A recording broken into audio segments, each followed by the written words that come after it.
Oh yeah, sexy biscuits. Nice. Long was 1975. A YouTuber on the rise. Reviewing games late at night and sometimes friends. But Long was 1975.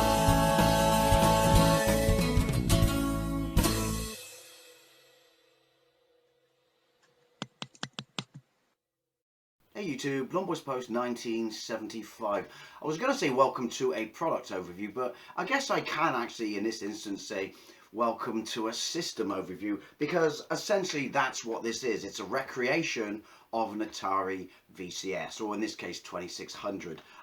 Though I would say from how it looks in the packaging, I would have referred to it as a VCS. But what do I know? So anyway, I was very kindly sent the Atari 2600, Tiny Arcade, 9 Atari games, plus bonus game Pac-Man. We'll get to that in a moment. The smallest fully functioning desktop console game in the world.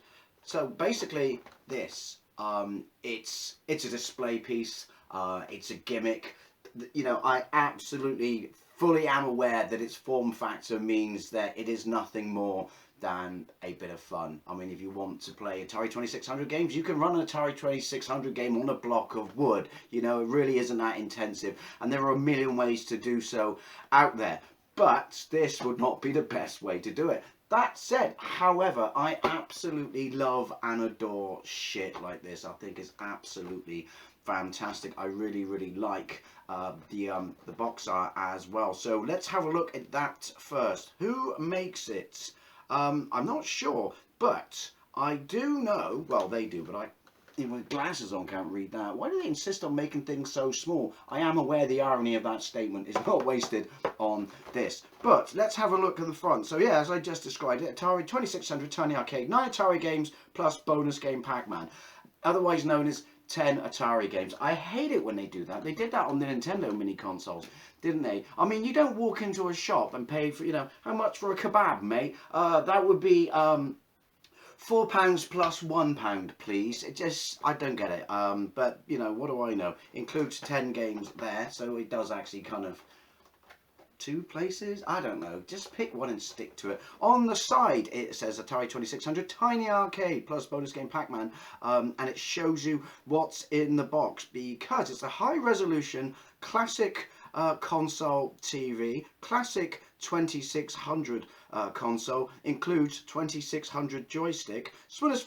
fully functioning desktop console game, and it shows you that the screen on the TV can be hit, or is hinged, so it can be moved to make the viewing angle easier to see. I don't even know if I'm going to be able to capture this, but I'm going to bang this video up there anyway, regardless of what it looks like when I capture it. On the back, I do like the box on this, I really, really do. It says the same as it did on the side, but it shows you the games. So we have Centipede, Pong, Missile Command, can't even read that one. Breakout, Asteroids, Combat. Apparently, because Combat's down the rabbit hole left a comment on this when I showed a picture of this on Facebook. Because I've had this for a couple of weeks, but I've been sick and I didn't really want to make a video covering it where I sounded like Barry White. Although, to be fair, I still am a bit whitish. Forgot that there's a picture of all the games down there. Anyway, Combat was a 2-player game, wasn't it? So there's some sort of AI in this, so you can play it as a 1-player game. And you have Millipede, Tempest. Wow, that's interesting. Is that actually Tempest? I don't know. And I can't even read what that one is because the font is stupid. But there you go. I'm not going to play all of them. I'm just going to take a look at some of them. And will I even actually be able to play it? We'll get this open. We'll have a look inside. Here's all your guff on the bottom. Now, I've just realised, that's all right, I got a pack of screwdrivers. It does actually include batteries, which is quite good. Don't know who, don't know who made it, sorry, off the top of my head, but I do know that they make a mini Teenage Mutant Ninja Turtle arcade cabinet. Think the, you know, the My Arcades that I've done many reviews of. Obviously, there's Street Fighter there. This thing's a beast. I have a review of that if you want to see it. But yeah, there's a mini Turtle arcade game. but apparently I can't find that anywhere in this country, and by that I mean Amazon and in the high street. But yeah, I forgot to bring up a knife, but we can use the screwdrivers for that. But I think, as I said, this includes the batteries in it already. Now, here's the thing. There we go. It's about, it's not me being ungrateful looking up the price, but as I said, I do like to take a look at the points off massively for what I've just discovered, at the price, in case any of you are interested in getting one of these. The price is about £18. So there's the unit itself. The packaging is nice because if you look, it's got a big shag pile carpet because it's sat on the floors, exactly how you played these things as a kid. And then obviously, because, you know, vinyl wallpaper, vinyl finished, you know, wallpaper that looked like wood was also a nice touch of the time. Because so this is very, to me, encompasses a very sort of 70s feel. I do like the fact that it's on the back as well. It's not resealable. Is that just tape? I think we might be alright. I was just going to say, if it's just stuck on the unit, yeah, why would you not make it so we can put it back in the packaging? Because obviously it's a display piece, isn't it?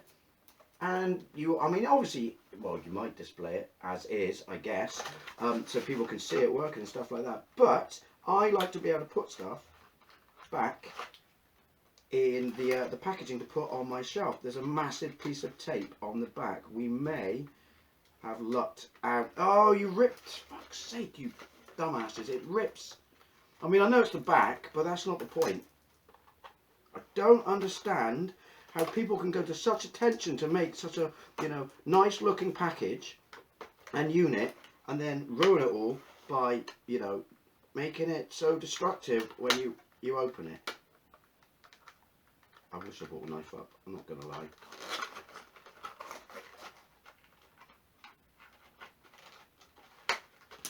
We're going to go and get a knife. Insert jump cut, sharp. That is massively disappointing. The best that I could do was to take a knife up the side along the back there.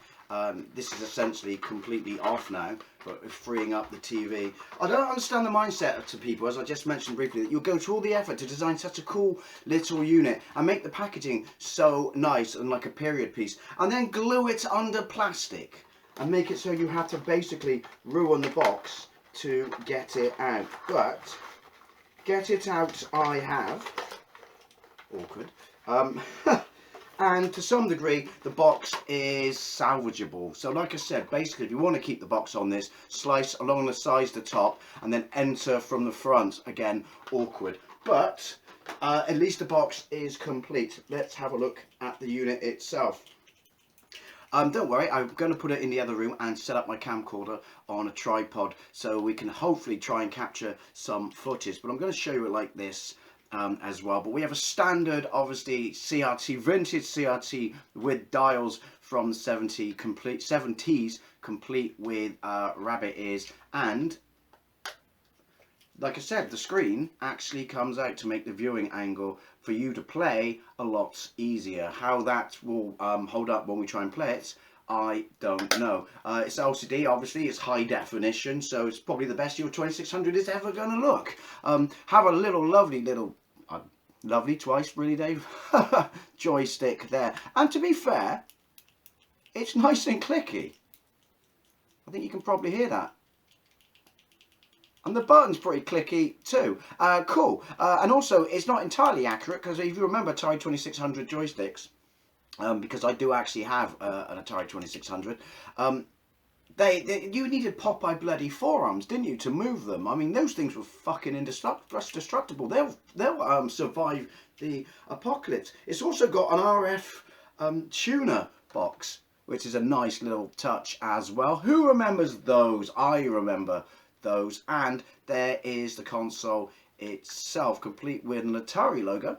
Can you see that? And a wood grain finish, which is obviously a sticker. This is, I think it's the reset, because the power will actually be on the TV itself. I don't actually know where the power is. Also, there are no instructions with this, but yes, it's not a heavy sixer, I don't think. But also, the TV has, the power is on the bottom, the TV has feet But good luck getting them out if you don't have any bloody nails.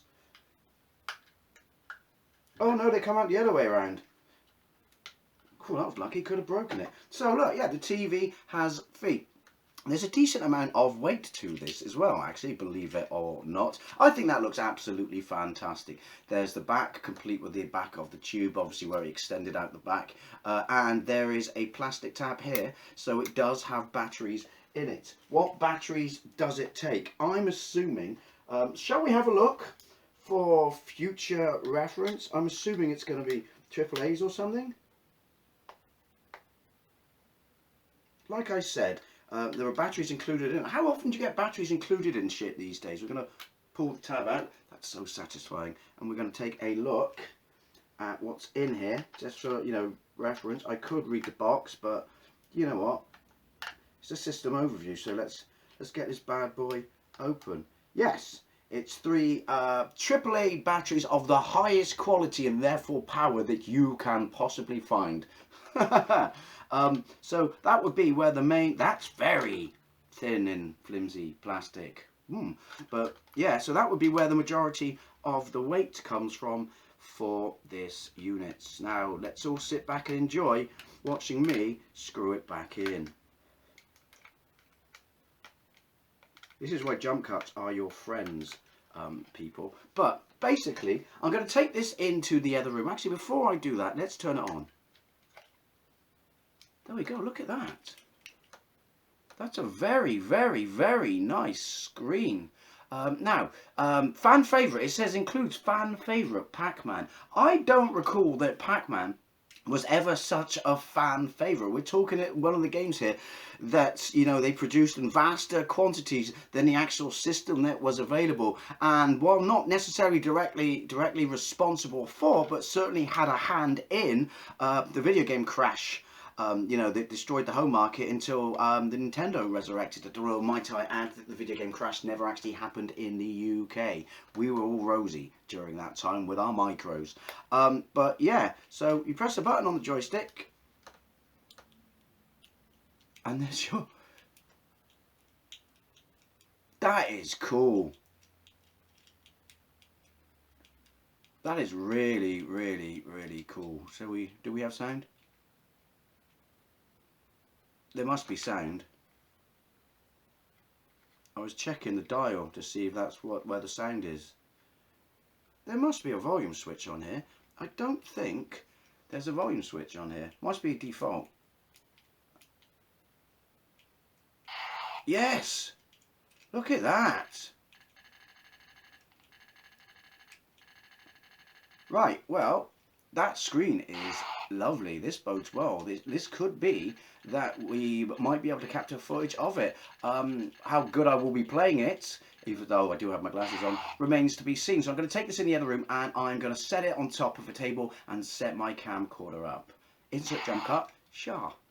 Right, so hopefully I have actually pulled the screen out that you can see, sure, and there's the actual console itself. And look, it has a screensaver, in which case you have to press that and it kicks back in.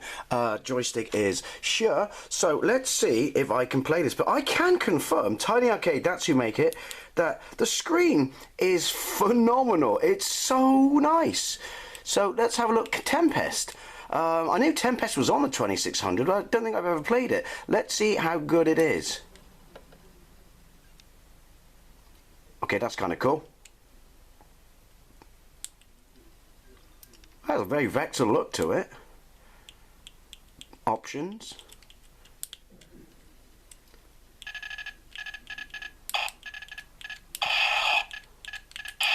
Do you know what? I didn't realise that there was. This is decent. I can't play it for shit. It's because you know it's an accurate port of Tempest because it's rendered pretty much unplayable with a joystick. You need a spinner, which obviously was on the 2600.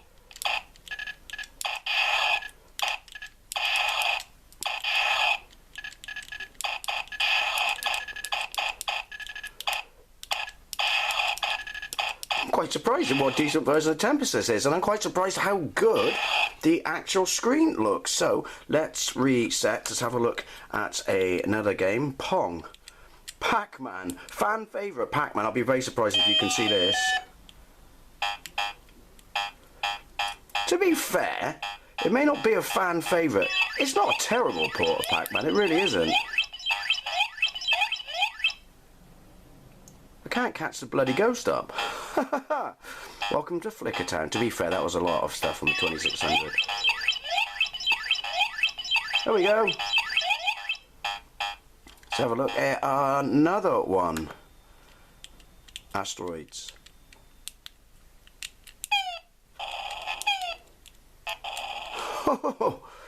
Maybe it's because it's so sharp on this screen and because it's small it loses its chunkiness, but again I don't remember Asteroids looking this good.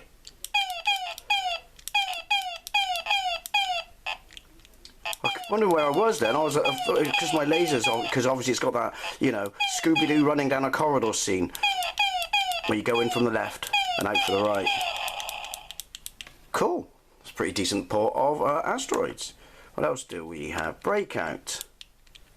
Start. I was just going to say, I was worried I couldn't see the ball, but no, it's a decent sized ball. Again, awkward. See, this plays alright without spinner. Wheel, rotatey thing. Rotatey thing, you know what I mean. Again, this screen is phenomenal balls. See what I did there? Because, you know, Breakout. Centipede.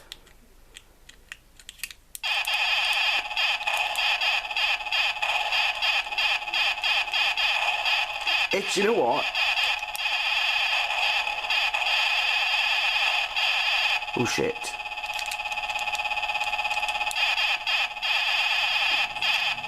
It's a lot more playable than I thought it would be.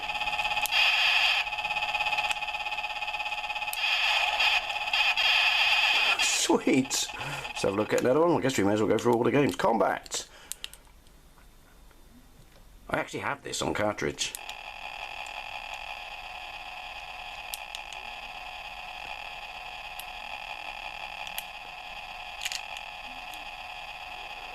I'm on the right. And it's rotate and then forwards. But because it's so small, I can't actually work out when I'm facing the direction I want to go. But look, computer. There is indeed a computer opponent. If I got one shot, get some of that in your life, you bastard.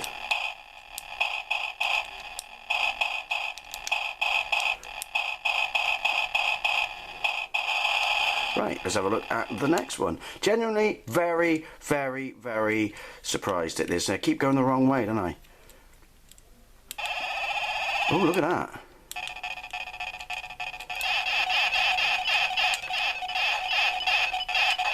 True story. Never had Atari 2600, which is why, you know, even though I don't have a massive amount of nostalgia for it in that sense, I had to buy one as an adult. But the neighbour had one and they lent it to us for a couple of days.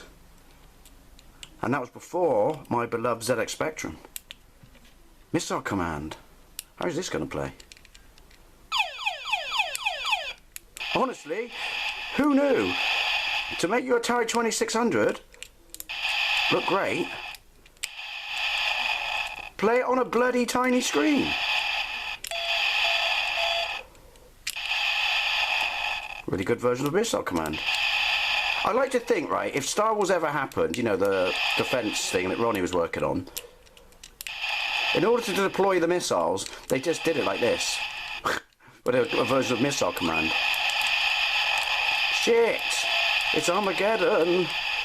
Right. Pong. Have I gone through all of them? Full paddle, half, I don't know what that means.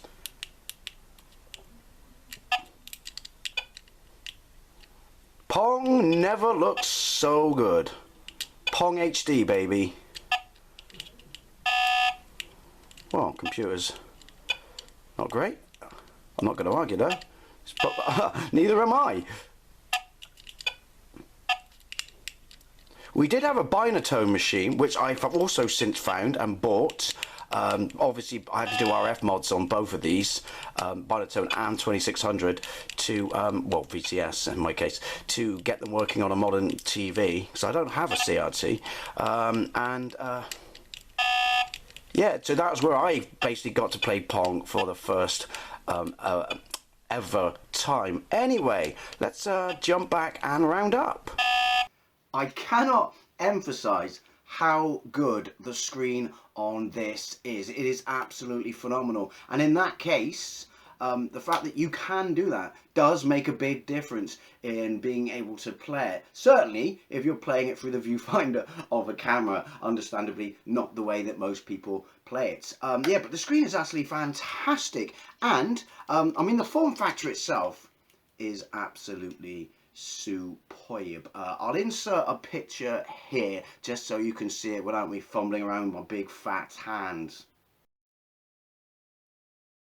But yeah, the form factor is absolutely fantastic. And the joystick is really, really, really responsible. I'm genuinely very surprised. Is it incredibly easy to play? Not necessarily, but that is not a fault of the actual screen itself within reason, or the input controls, simply because it is so small. So as I said at the start of this video, this is not a genuine, you know, a true way to play or experience the 2600, especially if you grew up with it and you absolutely love it. This is 100% a gimmick, a display piece, you know, something of interest to people with a massive amount of nostalgia for the 2600. But for that, I would say, if you love the 2600, I would recommend this. It is fantastic. And, you know, if you make some effort with the screen, because of the size of the screen, I should say, it is more than playable, generally more than playable. I'm quite surprised how good the games actually look on this. Like I said, if you want your Atari 2600 games to look the best they've ever looked, play them on a fuck-off small screen. You'll thank me for that one. You're welcome. So, anyway, would I recommend this? I would absolutely recommend it. It's basically 18 quid. It's no more than 20 quid. The box itself, the outer packaging, is absolutely fantastic. The only area it loses points because the presentation of the interior box, like the carpet and the vinyl wallpaper, is absolutely fantastic. It's the sense that you have to make a lot of bloody effort to get it out in order to be able to keep the packaging and use it as a display piece, because I'm pretty sure if you're buying this, while you probably will open it and buy it to use it and play it, and it certainly will be a display piece, there a lot of us will want to be able to put it back in the packaging and display it within the box. So points off for that, but it certainly isn't a deal breaker. So the Tiny Arcade Atari 2600, the world's smallest fully functioning console or desktop console. Yeah, I absolutely do recommend it. If you have one of these, I would love to know what you think. Thank you very much for watching, and I'll see you later.